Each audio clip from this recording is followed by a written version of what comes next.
Star Fox. That's a thing Nintendo still cares about, right?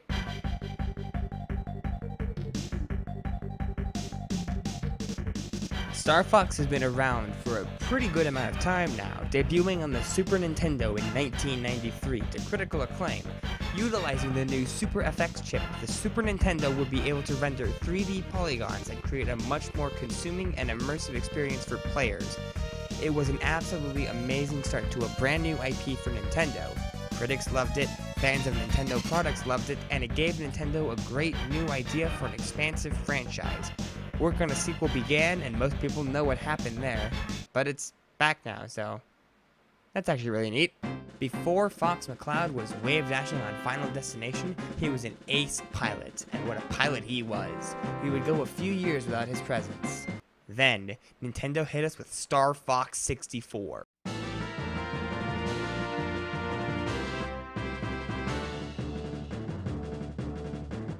It blew everybody's minds. Nintendo managed to outdo their previous Star Fox title by a huge margin. Now with fully done voice acting, do a barrel roll, superior 3D graphics, and an absolutely stunning soundtrack. The story is about the same. You're Star Fox, and Andros wants to take over the Lilac system, kick his giant face in, and call it a day. But everything about this title felt better than the original.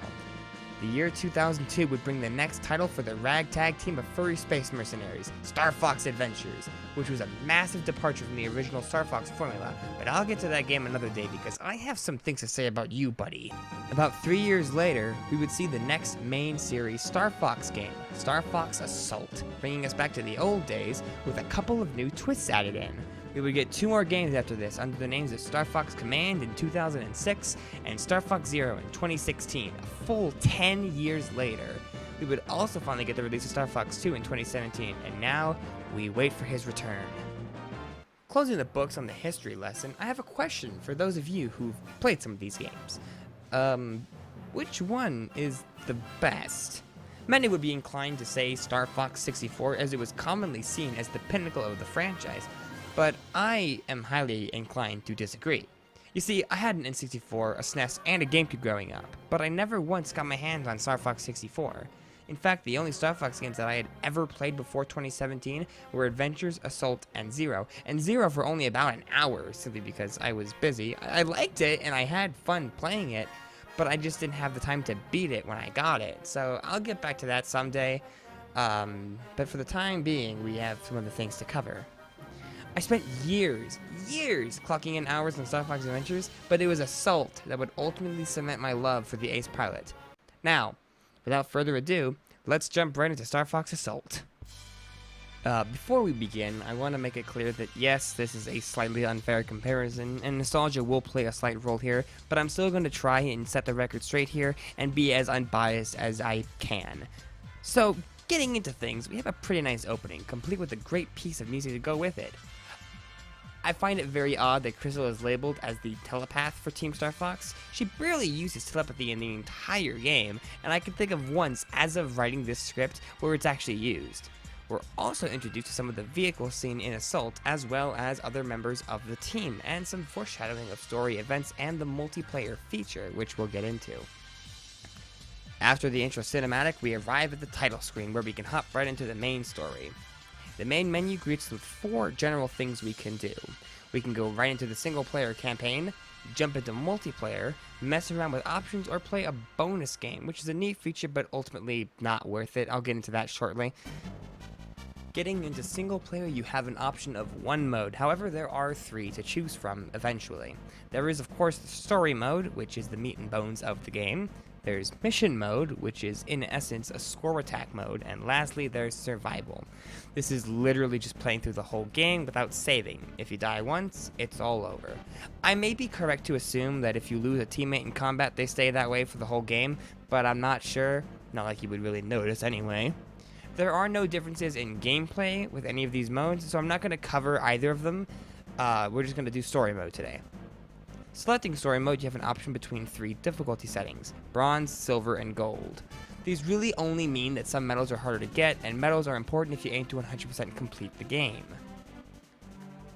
One last thing, this episode is going into spoiler territory, so if you don't want to be spoiled, then you're gonna have to stop watching, since the whole episode is basically spoiler talk.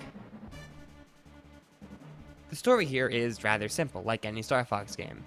After the defeat of Andross, he left some troops behind, and his nephew Oikane, who some might be familiar with from 64, has taken control of these troops.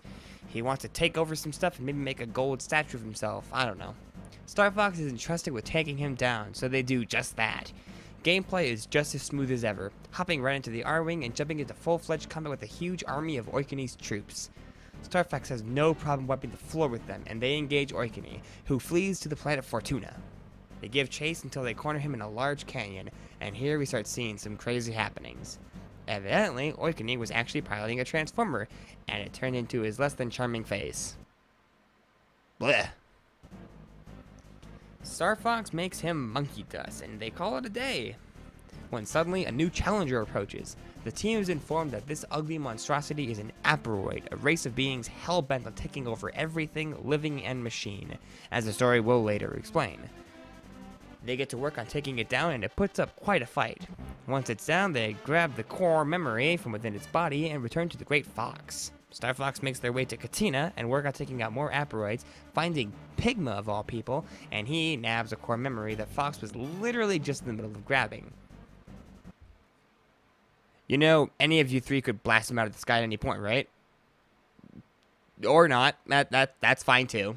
You know, Pigma flees to a hideout way out in space. The hideout is loaded with criminals, so Star Fox and his team regain control of it, and all of a sudden, Starwolf comes in and crashes the party. Wolf, Leon, and newcomer Panther are here to trash Fox and his team, so an all-out dogfight begins. I'd like to mention just how edgy Panther is, because this line here just sells me on how charming he is. Allow me to introduce myself. I am Panther, and all who see my rose meet death.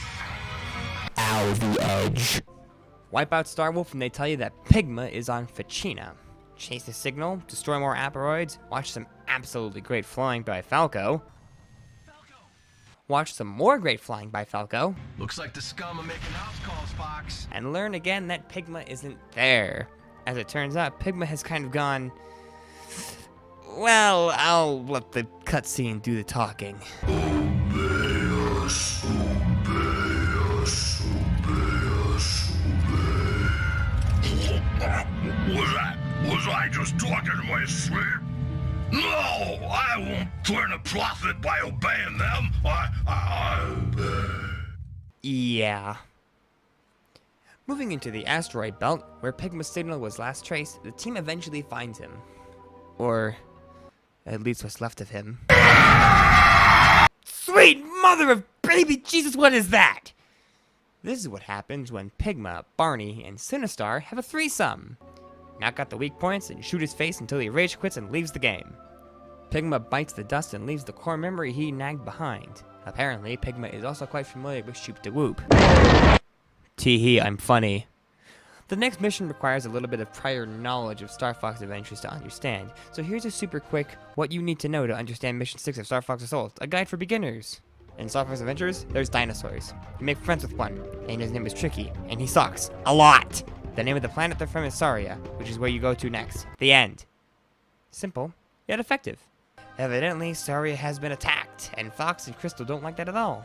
Destroy some Aperoids, and Tricky pounces you and makes a friendly jab at his old buddy. Moving on, Corneria has been attacked. First time for everything, right? Knock out some radar jammers with your big bad snipper, and hop on board the wing of a wolfen. Now, where is the boss for this stage, you probably aren't wondering? Well, I'm glad you asked, because plot twist, General Pepper wants to involuntarily destroy you. Pepper, under the control of Aperoids, must be destroyed. So to destroy him, watch Peppy save his ass, have Pepper be ungrateful. Is that you, Peppy? What have you done? And let Wolf tell you how to live your life. Don't hesitate. When the time comes, just act. Or, I could not.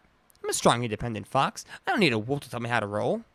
Now, Mission 8 is just a grand old time. Star Fox and Star Wolf double team some Aperoids and missiles from attacking a giant warp gate meant to teleport the team from Corneria to the Aperoid homeworld. Take out a big old missile and many tinier missiles and missiles. and then move on to the Aperoid homeworld. The hollow planet is full of Aperoids and a queen, who are protected by a shield that is generators keeping it up. You know the drill already. Once the shield is down, Fox gives a nice pep talk and the shield returns. Convenient timing to make an inauguration speech there, Fox. Peppy decides to take matters into his own hands, and Rob, who doesn't really have much of a say in the matter, joins him for a suicide bombing of the shield. The Great Fox, clearly infected by Aperoids, is the perfect weapon for such a thing. Star Fox team, emotionally damaged by what they witnessed, moves in past the soon-to-be deceased Peppy Hare and Rob.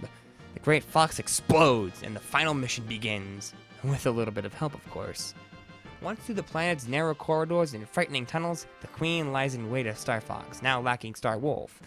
The Queen makes some extremely hostile jabs and doesn't hesitate to pull the trump card on Fox. Fox. Dad? That's enough. There's no need for you to be hurt anymore. Harsh words. The team absolutely shreds through the Queen and launches a big old secret weapon into the Queen's hole. And the Queen, unaffected, makes a break for it. Star Fox chases her down, and the final battle begins. The Queen makes a valiant effort, but ultimately fails because reasons. Pretty brutal stuff there. Star Fox leaves the planet's core after another brief speech. I guess Fox learned his lesson from last time. But hey, he's fine somehow, and it's implied that so are Starwolf and General Pepper? But not Pigma, though. He's deader than woe memes. And with that, the single-player campaign of Star Fox Assault is over. Plenty of things to point out, but I'll let you play the game for yourself to find out. It's only 3 hours long at most, and it's very much worth it. I will definitely say that there is no way that Peppy and Rob should have made it through that, but Fox and company have made it through worse, so who am I to judge? Let's move on to the multiplayer, which, for me, is where a lot of the fun lies. A 4-player local multiplayer feature was put into the game, and it's wonderfully fun, keeping my brother and I entertained for hours on end. Playing on Titania with snipers and R-Wings only is absolutely amazing. There are 6 playable characters and many unlockable stages and game modes to fill around with, so have at it!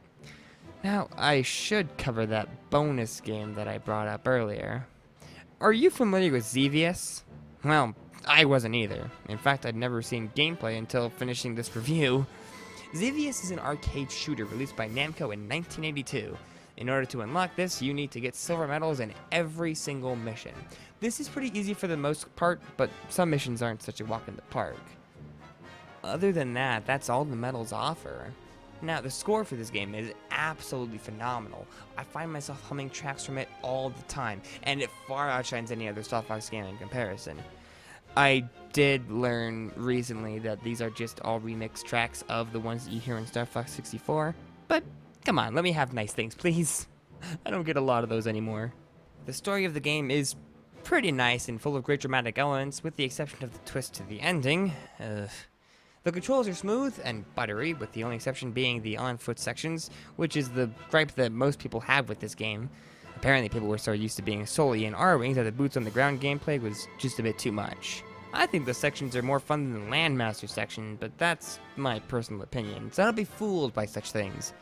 As far as the game in general is concerned, it's pretty great, to put it simply, but why did I put it higher on my list of favorite Star Fox games? Even higher than the ever-so-precious Star Fox 64. I guess nostalgia is one thing, but just from a gameplay perspective, there's more to do. Now, I'm not saying that more is better. In some cases, more is much, much worse. But with Star Fox Assault, there's more to do, more to play, more to enjoy. I can certainly see the appeal of 64, but that also boils down to nostalgia. In my eyes, 64 is pretty fun. It makes for a great arcade shooter, but Assault is better in almost every single way. The music is better, the story is greater, the boss fights are cooler, although a little easier, and the multiplayer is leagues better. And you could use the argument that multiplayer wasn't 64's primary focus, but it wasn't for Assault either. So what's the deal? All I'm saying here is that Assault is not as bad as critics say it is, as it was, by critics, the least well-received Star Fox game ever made, which is just wrong. Even gamers weren't big fans, so I just don't get it. Star Fox Assault is Star Fox 64, but bigger, better, and prettier. And with that being said, I think I've done myself in for this review. I can already hear the angry mob outside, so I best be going. Thanks for sticking around. Well, that took considerably longer than it really should have, and for that I apologize. It's been about 3 months. We released that intro video back in April, and honestly, we should have been able to get something else. There's 6 of us, and nothing happened. So, to explain that, we've all been very busy. Spencer just moved out. I just moved out. I've been working 3 jobs, and everyone else kind of is lacking on the computer side, with the exception of John, who's also pretty busy as it is. So we all apologize for that. But hopefully from here on in, we'll be able to start getting some more content, to you guys as fast as possible. That's my phone. So if you guys would like, you can follow us. We have social media you can follow us on. We are on Twitter and we're on Instagram. Instagram. We're on Instagram. You can follow us on those 2 things. The Twitter we're not as active on as we are on the Instagram. We're not very active on the Instagram either, but, whatever. We are actually more active on Discord. So if you want, there are links to all 3 of those things, Twitter, Instagram, and Discord, in the description. You can join our server. We'll get you a rank. We'll do all kinds of cool stuff. It's pretty fun in there. We try and, stay busy in there, but once again, we're all pretty busy. So with that, here's some annotations to some more videos. You can look at some of our older stuff and maybe some more upcoming newer stuff. I don't know. I haven't actually decided what I'm going to put here yet. So, hey, take a look at that. It's cool.